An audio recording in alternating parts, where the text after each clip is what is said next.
Hello दोस्तों, एक बार फिर से स्वागत है आप सभी का JMK इंग्लिश क्लासेस में। कैसे हैं आप सभी?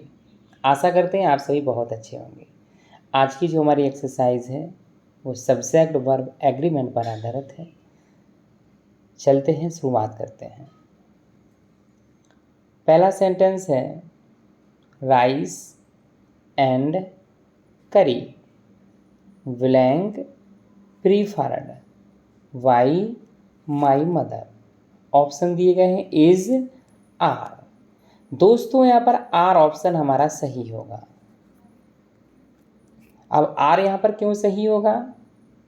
मेरी माँ के द्वारा राइस एंड करी को तैयार किया जाता है, यानी कि मेरी माँ दोनों को मिक्स करके तैयार नहीं करेंगे। यानी कि मेरी माँ ने पहले राइस तैयार किया फिर करी तैयार की, यानी कि दोनों को अलग अलग तैयार किया।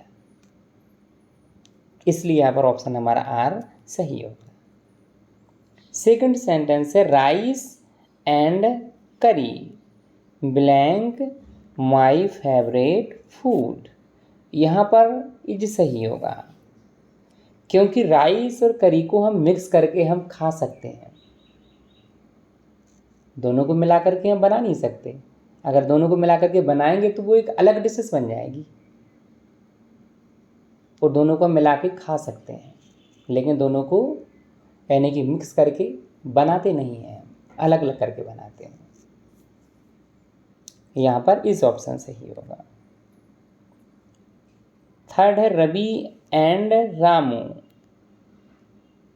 ब्लैंक और done well in the examination. यहाँ पर दो सब्जेक्ट एंड से जुड़े हुए हैं, तो यहाँ पर जो वर्ब होगी वो प्लूरल वर्ब होगी। यहाँ हैव ऑप्शन हमारा सही है।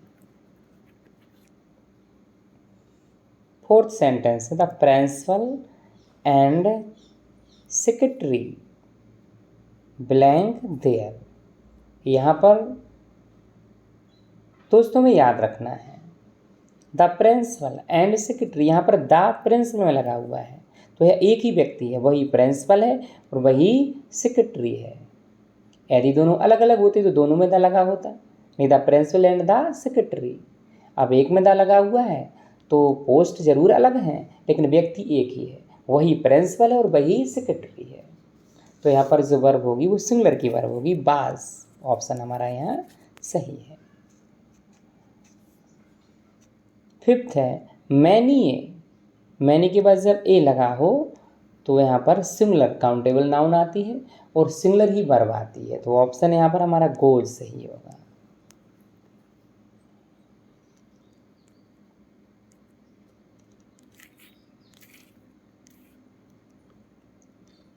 सिक्स हमारा सेंटेंस है the poor blank laborious. The poor यानी कि सभी गरीबों की बात हो रही है, यहाँ बहुत सारे गरीबों की बात हो रही है, यानी कि द पुअर एक गरीब जाति की बात हो रही है। आर ऑप्शन है हमारा सही, आर ऑप्शन सही होगा। Seven the principal with all his teachers blank coming here. Option दिए गए इज आर।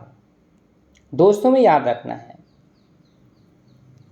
जब भी दो subject with all as well as along with से जुड़े हों तो इनके जो आगे सब्जेक्ट आता है उसी के अनुसार यहाँ हम वर्ब को रखेंगे। तो प्रिंसिपल के अनुसार यहाँ वर्ब रखेंगे तो इज हमारा यहाँ सही ऑप्शन होगा। 8 सेंटेंस है टू रन दौड़ना एंड टू स्विम। अब दो सब्जेक्ट एंड से जुड़े हुए हैं, यानी कि वर्ब के आगे जब हम टू लगाते थे वर्ब की फर्स्ट फॉर्म के आगे तो क्या बन जाती है इन्फिनेटिव। यहाँ पर टू रन इन्फिनेटिव है। दौड़ना एंड टू स्विम तैरना, गुड एक्सरसाइज अच्छी व्यायाम है, तो क्या लगाएंगे यहाँ पर आर। दो सब्जेक्ट हैं जो एंड से जुड़े हुए हैं।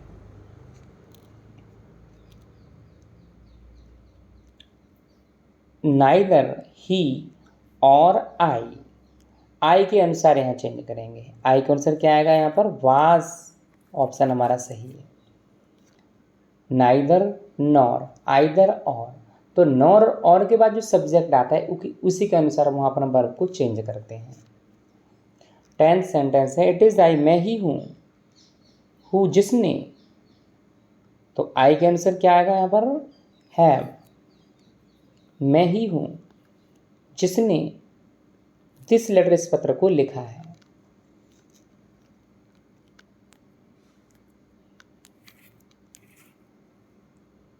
इलेवेंथ सेंटेंस हमारा है, the wax of sin, sin means पाप और वैक्स मीन्स सजा, पाप की सजा क्या है, इज डेथ, मृत्यु है। ये वैक्स को बाइबल से लिया गया है, वो वैक्स का मतलब है सजा, पनिश।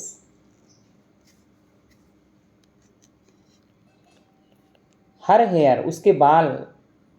अब हेयर क्या है, अनकाउंटेबल नाउन है, तो क्या लगाएंगे हम यहाँ पर, is.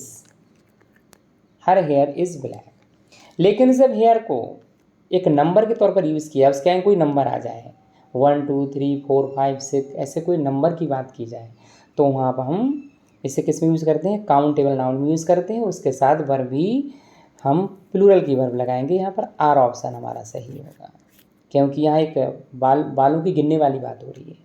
4 hairs of her head, उसके सिर के 4 बाल कैसे हैं, are grey.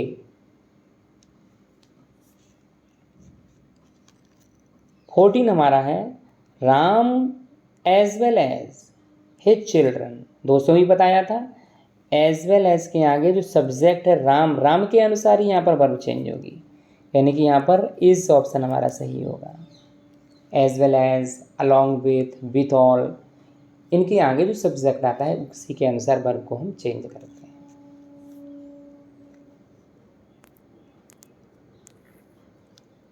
To play cricket, cricket खेलना, सिंगुलर सब्जेक्ट है, इज माई हॉबी, क्रिकेट खेलना मेरी हॉबी है। वर्ब में क्या लगा है, जब वर्ब की फर्स्ट फॉर्म के आगे हम क्या लगाते हैं, टू लगाते हैं, तो क्या बन जाती है वो वर्ब, इन्फिनिटिव वर्ब बन जाती है। यहाँ पर ये इन्फिनिटिव वर्ब है,